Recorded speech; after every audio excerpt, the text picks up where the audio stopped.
It's the Phoenix, Arizona weather discussion. This is for Thursday. It's the 4th of July, 2023, and I'm Michael Groff. Of course, the big weather story around here for the next several days will continue to be the excessive heat. In fact, we'll be approaching record heat at times, and that will at least continue through the middle part of next week. As for monsoon activity, showers, thunderstorms, yeah, there could be a few storms across southeast Arizona, but here in the lower deserts, we just don't expect to see all that much. When might that monsoon moisture return? When might we start to see some rain chances back in our forecast? We'll talk about that and everything else as we dive on in. All right, first, the almanac from yesterday. 113 degrees, the afternoon high. 93 was that record warm low temperature. Just another one of those. 107 and 83 are the averages for this time of year. Looking outside right now, just after 11 a.m., mostly sunny sky. How about 100 degrees on the nose at Sky Harbor? It's still kind of sticky out there with a dew point at 61, humidity 28%, a light wind. The barometer is falling. The upper-level weather pattern across the nation right now shows high pressure over the southeast U.S. We've got a trough over the northern plains, and that's been the focus for some showers and storms up that way. And out here in the west, we've got a ridge building in, and that's going to create not only a heat wave for us here in the southwest, but across the entire western United States. Check it out, the watch warning map. We've got excessive heat warnings, not only here in Phoenix, Maricopa County, Pinal County, much of southern and western Arizona, the Mojave Desert, southern California, the valleys of central and northern California, the Great Basin, and the Pacific Northwest, all dealing with this potential heat wave. So from Phoenix to Vegas, Sacramento, Redding, Red Bluff, Portland, Medford, Seattle, Boise, Spokane, all dealing with some very hot temperatures around for the next several days. We also have excessive heat warnings and heat advisories in the southern plains, the Gulf Coast, the southeast U.S. Yes, even across Florida, could be seeing some heat indices pushing above 110 degrees. Was just checking some observations across central Florida. I saw temperatures in the 90s with dew points approaching 80 degrees. Just an absolute tropical steam bath down there. All right, the convective outlook for today. We've got a risk of severe storms that extends from Texas through the middle Atlantic coast, also up across parts of the northern plains, Minneapolis, St. Paul, La Crosse, Wisconsin, and over toward Madison, the Wisconsin Dells, the potential of some severe storms today. Here in Arizona, yeah, thunderstorm activity. We probably won't see any across the state today. All right, let's check the tropics. And really, the big concern still is Beryl. Now, Beryl does continue to weaken. It's undergoing shear, drier air. Look at this satellite presentation. You can see it's really getting sheared out here quite a bit. Now, this is still a very powerful storm, but no longer is the Category 5 monster that it was, and it has been weakening as it crossed over Jamaica. It's still, the damage in Jamaica extensive, not as bad as it could have been, but still, this is obviously going to go into the history books as it was the earliest we ever had a Category 5 hurricane. As we check out the latest, from the National Hurricane Center, top wind still at 115 miles an hour. This is still just barely holding on to Category 3. This will continue to weaken as it moves to the west-northwest, impacting the Yucatan Peninsula, northern Belize, and moving across the northern Yucatan and then out into the Gulf. Now, of course, when it happens, it's already weakening from shear. Then it will have interaction with land that will weaken it further.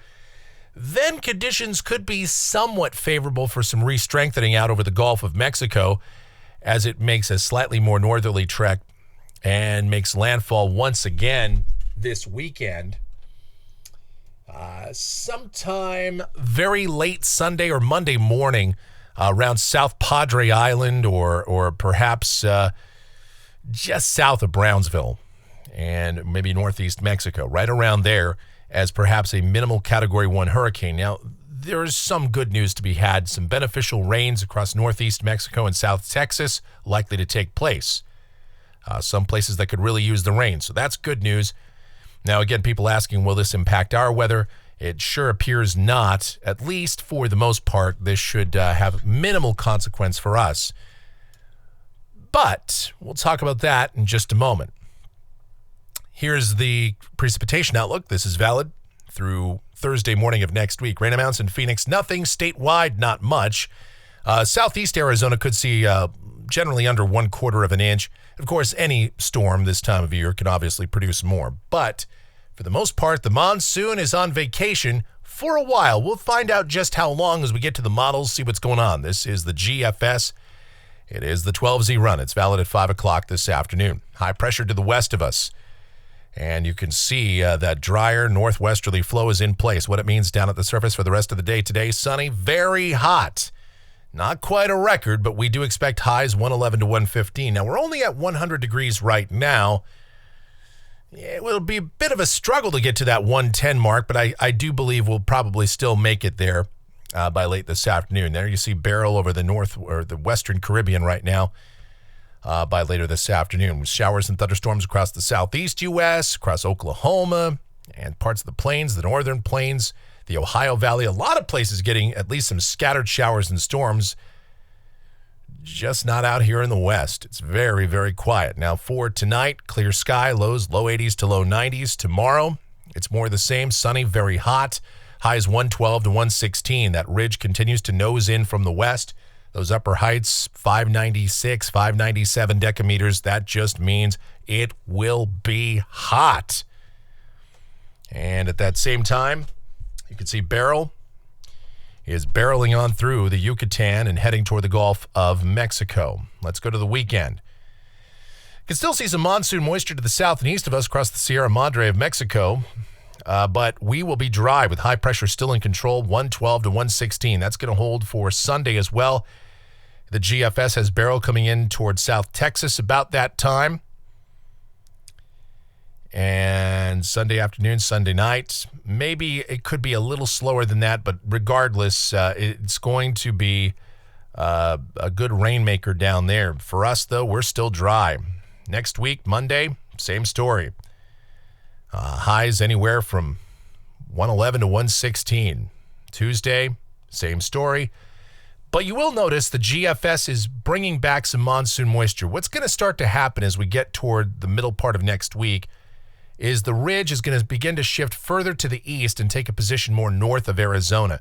As that happens, the flow aloft will switch from northwesterly to northerly, northeasterly, and eventually easterly and start to bring in some moisture across the state. The GFS might be a little quick in bringing it back, but some of our guidance is in line with this. So we're going to keep the forecast dry in Phoenix through at least the middle part of next week, but we'll watch for humidity levels to start to tick back up, and temperatures eventually are going to start to back off at least a little bit.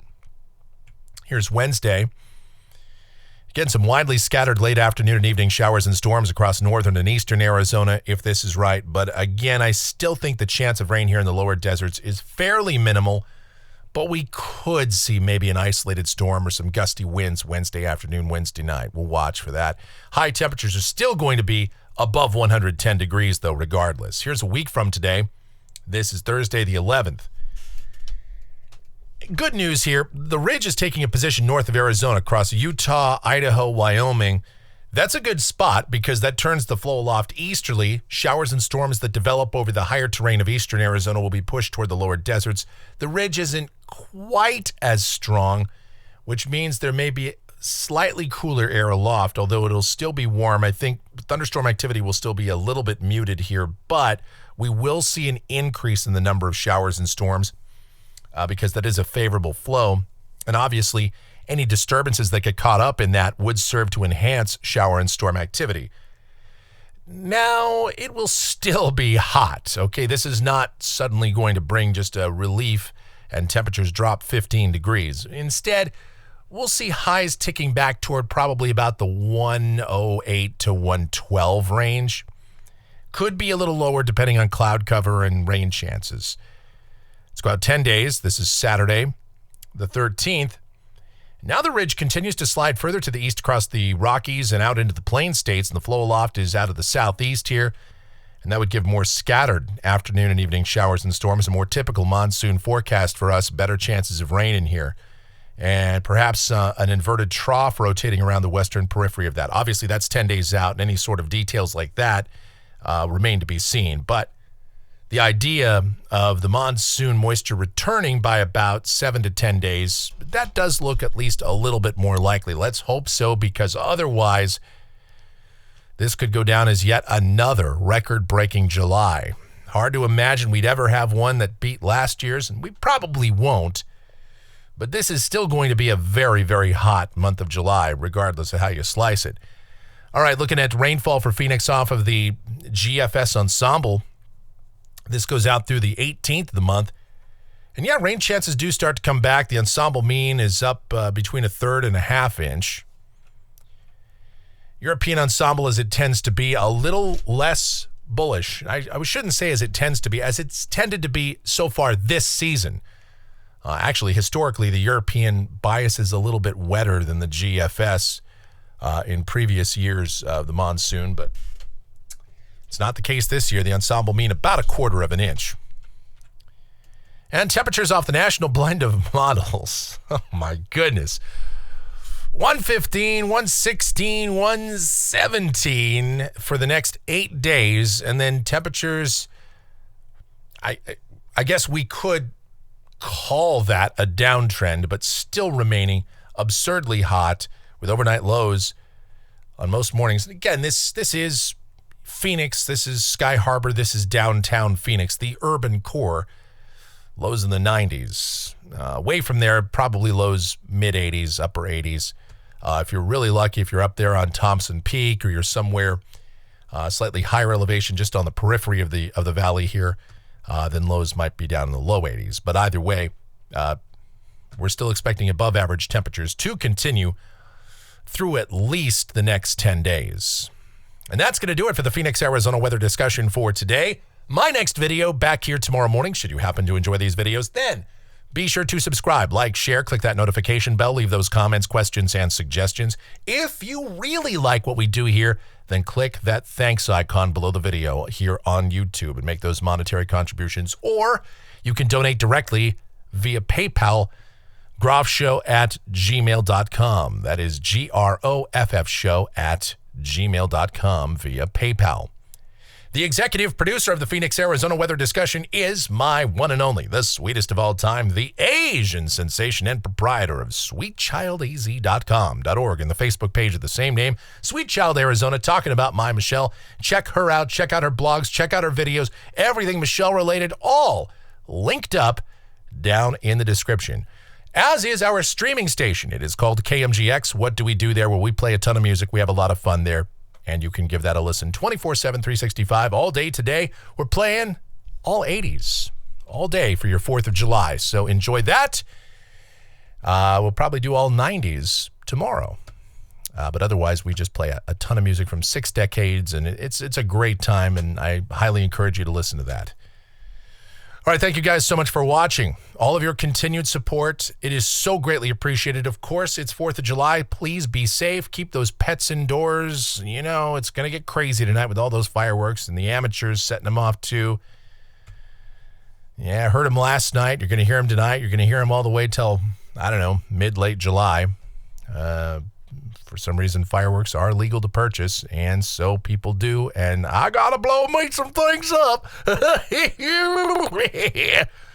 So, we're gonna have to deal with that. But otherwise, listen, be safe, especially on these holidays.